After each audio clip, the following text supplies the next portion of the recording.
morning, Special Secretary Ma'am. Good morning to all of you.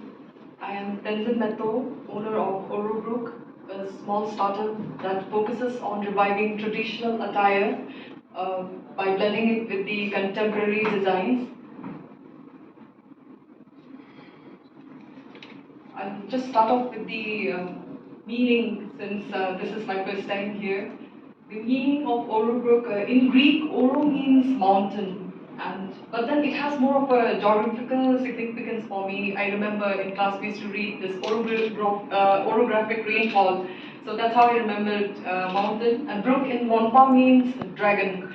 So in a nutshell, it means mountain dragon. The origin of Oro Bruk, it just started with a simple conversation between two really good friends. That's my mom and Rinjan Dorji sir, the former APCS chairman. So he would always encourage my mom. She's a businesswoman, so he would always encourage her to bring about a little bit of modification in the Monpa attire because of the climatic changes. It's a little thick and coarse right now, so he was asking if some other fabrics could be used. She did try also, but then being a busy woman, she could not really continue, and that's where I had stepped in. And since then, there's been no looking back. Many of you may not be aware of this, and even for especially the young generation Monpas, but the Monpa dress was never maroon in color originally. This is how it looked, this is how it was. We call it moshing, that's a bluish green in color. So this is where the significance of Oro Bruk comes, because we research, we try and revive, and we try and preserve the old culture and try and blend it with the modern fashion to make it more relevant. Next, please. Okay. And then apart from this bluish green, the one I'm wearing today too is also a Monpa dress. A lot of people may just get confused that this is a Shertippan dress, but we actually did have a lot of variety. We had bluish green, we had white, and then we had actually moved on to maroon. So the issues concerning economic empowerment, going by the template, lack of information and knowledge.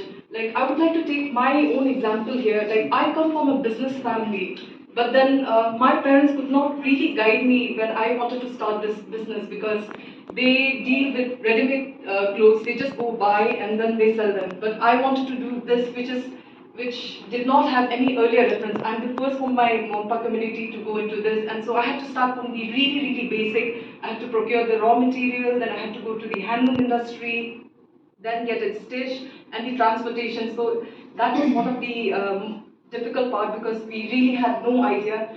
Lack of capital, it does not, I mean, any startup, one of the biggest issues is lack of funds and lack of strong support system. Well, I have been very fortunate to have the support of my family, but somehow the attitude is sometimes like, okay, let her just get, let her fulfill her whims and fancies, and like, when she's done with it, she'll do the real business. So this is the type of problems we face, and God knows other young entrepreneurs like me who's even much brighter, who has better ideas, maybe they have this capital and the support system problems also at home. Specific actions taken by Oro Bruk. Well, since we are a first, the problem with this thing was that I had to. There was no reference. Like, for instance, like if I wanted to make this dress, it was we had to rely on photographs, and we had to get clothes from the older generation women. It was really, really difficult. So then we had to again, give the idea to the tailors. It was really difficult. Then skill development. Like, for instance, I started modifying the Monpa, the bags. For instance, this one. This is something Oro Bruk, we make it. So for any changes to be made, the local, there are a lot of women who are already into this business, but then there's lack of ideas. So we have to literally sit with them, and we have to teach them, and so this is what we've been doing, and I'm glad that I've been able to bring about some changes in the patterns, and focus on better material also, and then job creation obviously, and then social media and advertisement. What I realized is that no matter how good my product was, though we were using better quality, but it was not really selling. I had to rely heavily on social media and advertisements, because that's when I realized that it's really important, especially for someone who has no earlier reference from any other Monpa attire before. Then collaboration with Assam and Bhutan. Well, as you all know, that Assam and even places like Bhutan, countries like Bhutan, the embroidery industry is like way ahead of us. So sometimes it becomes really difficult to teach our own local women like what I want and like what I'm expecting out of them. So वो नहीं होता है. That's when I have to reach out to places like Assam or Bhutan and get the design done, and again then show them that this is how I want it. So the success stories is that now, Oro Bruk was established as early as just 13th December 2019. So you can see that it's in its infancy. So we just started off with some franchise in Tawang and Dirang, and we are hoping that it increases in the coming few years. Then tie up in collaboration with the Brokpas. I don't know if many of you it has become very popular during visit of Kiran Rijiju sir in Dirang. He was carrying a Monpa bag, black one. A lot of people started asking. Then I started asking. Then that's how I found out that the Brokpa people they make it's made out of yak wool. So that's how I've been trying to like collaborate and with them and then make it available to people of other tribes and people in Itanagar also. So tie with Bhutan Handloom Industries, export of items to other states and countries. This is my third year running. 2 साल तो पूरा loss में ही चली हूँ मैं. Lot of trials and errors, but now it's finally picking up, and then I've been able to send it to other countries like Italy and now like Hong Kong also. Next please.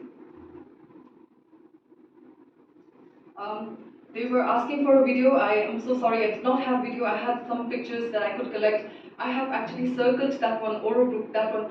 So what happens is, as you can see, the girl in the right, she's wearing that pictures thing. We call it dinga. So normally what the locals they do is they just buy whatever is available in the market and they just use them and they get them stitched. What I did is like. That pattern is drawn by me. I try to incorporate the Monpa pattern into it so that it's like it's more authentically Monpas rather than blindly just copy pasting and just buying whatever fabric is available in the market. Then this is the bag I was talking about. Some of my Monpas may just like the color as it is, but then I see that a lot of my customers from other tribes would want to experiment with other colors. So these are the things that I had tried, and it sold out also. There was a really good response. Next please.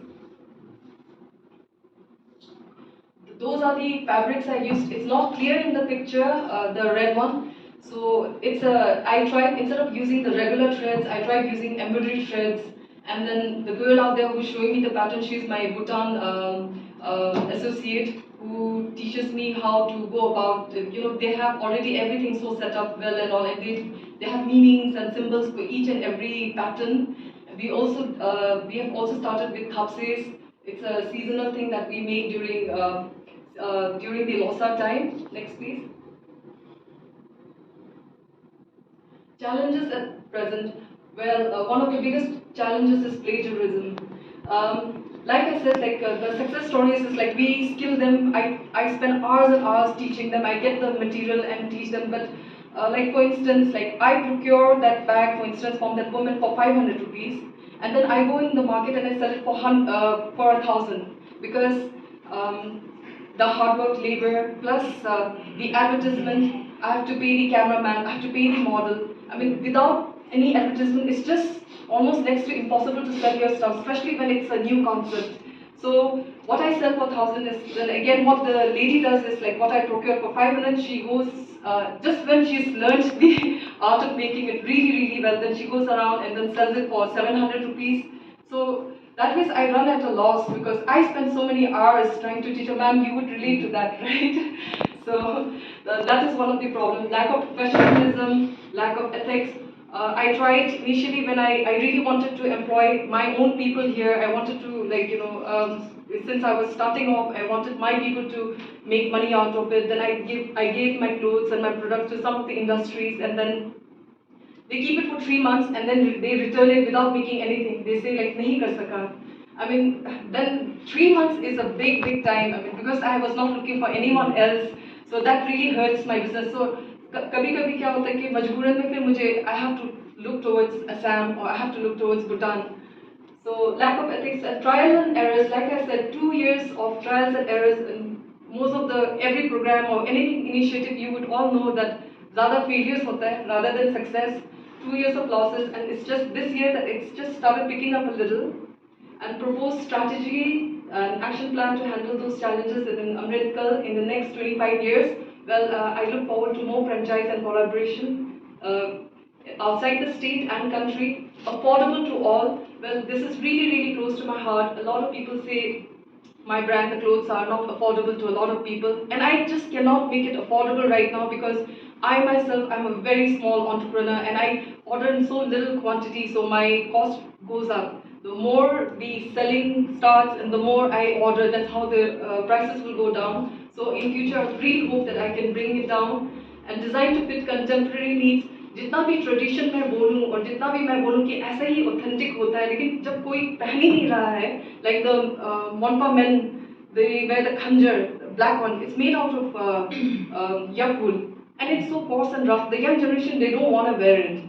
So what is the point of, like, if I cannot make it, so I try and encourage them to mix it with cotton so that it becomes more comfortable, or use other materials like fleece. Popularize the Monpa pattern and tribal patterns around the world. That's a big dream. Expand to attires of other tribes in Arunachal and other states of Northeast.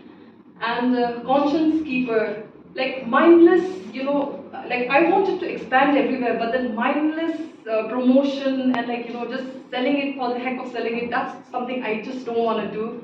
It should mean something, and then if you have it in t-shirts or bags, I mean, I think that's good. I mean, I wouldn't want to, like, for instance, some people would make the patterns and misuse the patterns for, like, in two pieces, and like that's totally derogatory and that hurts the sentiments of the locals. That's not the kind of business I would really like to do. And more jobs and employment of locals, training and workshop of self-help groups. I would like to collaborate with them, training on marketing strategies. I think that's so important, not just for me also, but for the ladies that I work with. Sponsor children education. Again, this is another topic really close to my heart. When I really start doing well, I would like to sponsor kids from the tribes that I make profit out of, and more like the corporate social responsibility, and more local and handloom industries. I would like to really see that, because बहुत कम है right now in Arunachal, and we need more of that, and so that, like, we don't have to go outside the state or outside the country. Next, please. Stakeholders in implementing the action plan, inclusive growth, people's participation. I want this brand to grow in a way that, people feel like a part of it. It's their brand to promote. That's how it should be. They should feel proud of it and not just me. And recommendations is, like, again, everything boils down to funds. We need more funds. Luckily I have had the support of the government. They recently made some procurements for me, but more than that, I still need some funds. And jitna bhi bole, Startup India and Make in India, there are still a lot of bottlenecks, and there's a lot of red tapeism, and there's a lot of corruption. So funding would really be really nice, and exposure tools, workshops, participation in trade fairs. Someone like me, I really need this. So that I can deliver better, and so that I learn better, and, like, my trials and errors reduce, and I can actually start making profit. So that's all for today. Thank you so much.